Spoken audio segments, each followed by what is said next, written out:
বনি ইসরাইলের 3 ব্যক্তি ও ফেরেশতার ঘটনা। ইসলাম অ্যান্ড বেস্ট লাইফ। বনি ইসরাইলের মাঝে 3 জন ব্যক্তি ছিল। প্রথমজন কুষ্ঠরোগী, দ্বিতীয়জন টেকো এবং তৃতীয়জন অন্ধ। মহান শ্রেষ্ঠ আল্লাহ পাক তাদেরকে পরীক্ষা করতে চাইলেন এবং তাদের নিকট একজন ফেরেশতা প্রেরণ করলেন।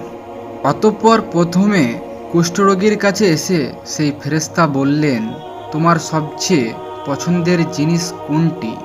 সে বলল, সুন্দর রং ও সুন্দর চামড়া, কেননা মানুষ আমাকে কুষ্ঠরোগের কারণে ঘৃণা করে।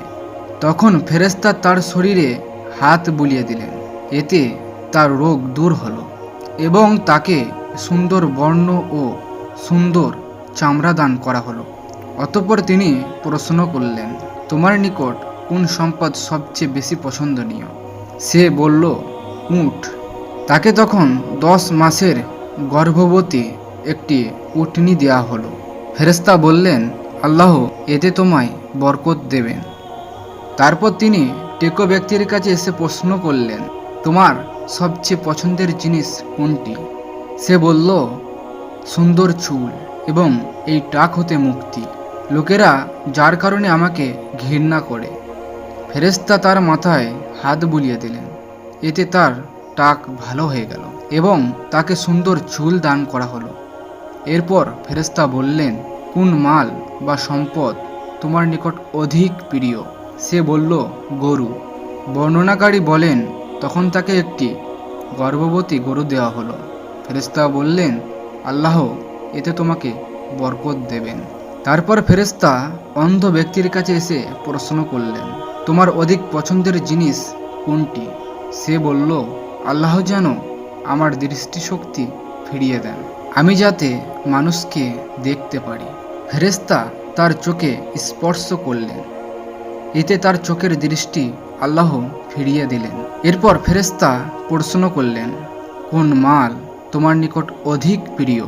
সে বলল, ছাগল। তাকে তখন এমন ছাগল দেওয়া হলো যা অধিক সংখ্যক বাচ্চা দেয়।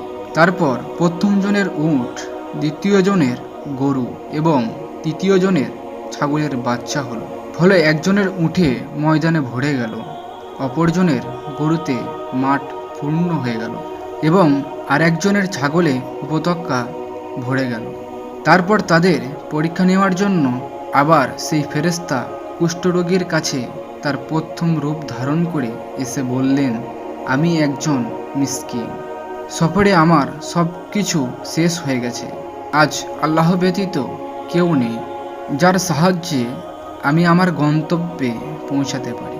যে আল্লাহ তোমার সুন্দর বর্ণ, সুন্দর ত্বক ও সম্পদ দিয়েছেন, সে আল্লাহর নামে তোমার নিকট আমি একটা উট চাইছি, যার সাহায্যে আমি গন্তব্যে পৌঁছাতে পারবো। সে বলল, আমার ওপর অনেকের অধিকার রয়েছে। ফেরেশতা বললেন, তোমাকে বোধ হয় আমি চিনি। তুমি কি কুষ্ঠরোগী ছিলে না? লোকেরা তোমাকে কি ঘৃণা করতো না? তুমি না নিঃস্ব ছিলে? অতঃপর আল্লাহ তোমাকে সম্পদ দিয়েছেন।